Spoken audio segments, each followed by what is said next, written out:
Bonjour à tous. Je vais vous présenter un travail sur le thème production de polymères microbiens pour l'industrie alimentaire. Tout d'abord, les polymères à intérêt industriel. Un polymère est un composé organique constitué de macromolécules dérivées de molécules de faible poids. Le polymère est produit par des micro-organismes.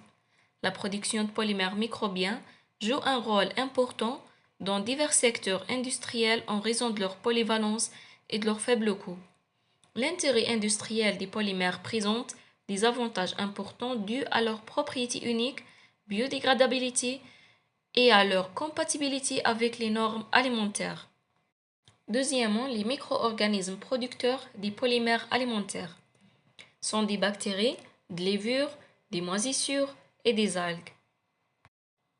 Chez les bactéries, par exemple, les lactobacilles, bactéries lactiques, sont largement utilisées dans l'industrie agroalimentaire pour la fermentation lactique, notamment dans la fabrication de yaourts. Chez les levures, par exemple Saccharomyces cerevisiae ou levure de boulanger, produit des glucanes et des mananes, des polysaccharides qui modifient la texture des aliments. Chez les moisissures, l'Aspergillus niger est une moisissure exploitée pour la production d'acide citrique et de gélifiants alimentaires. Finalement, chez les algues, on a la spiruline, riche en protéines et en polysaccharides sulfatés, et cultivée pour ses propriétés gélifiantes et ses applications alimentaires. Troisièmement, les procédés de production des polymères microbiens. Première étape, sélection des souches microbiennes. La sélection de souches microbiennes consiste à identifier les micro-organismes capables de produire des polymères ou les propriétés désirées. Deuxième étape, la culture des micro-organismes dans des conditions contrôlées pour optimiser la production de polymères en utilisant des milieux de culture spécifiques pour les micro-organismes.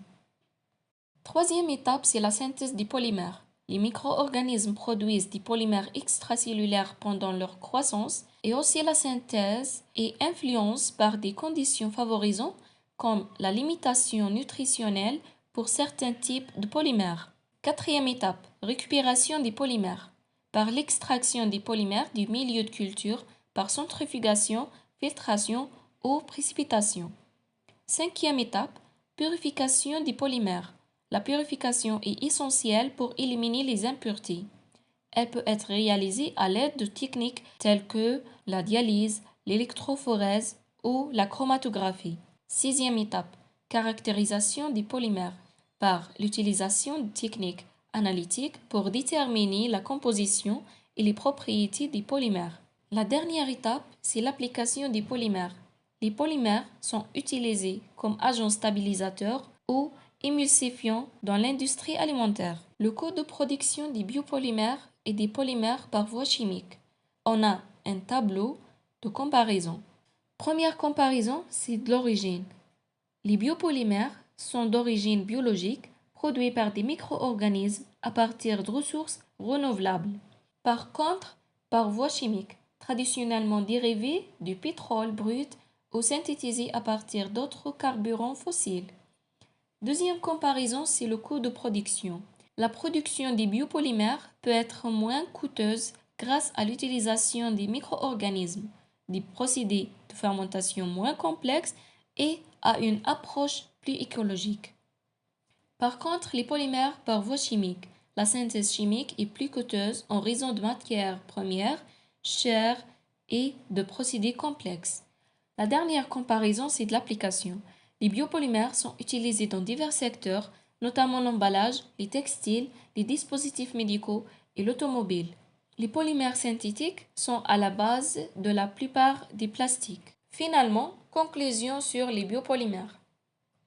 On peut voir les propriétés et les applications, la durabilité et l'impact environnemental, perspectives futures et défis et limitations.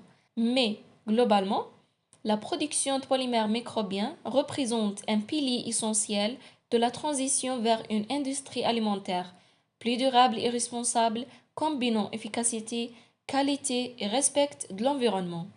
Merci pour votre attention.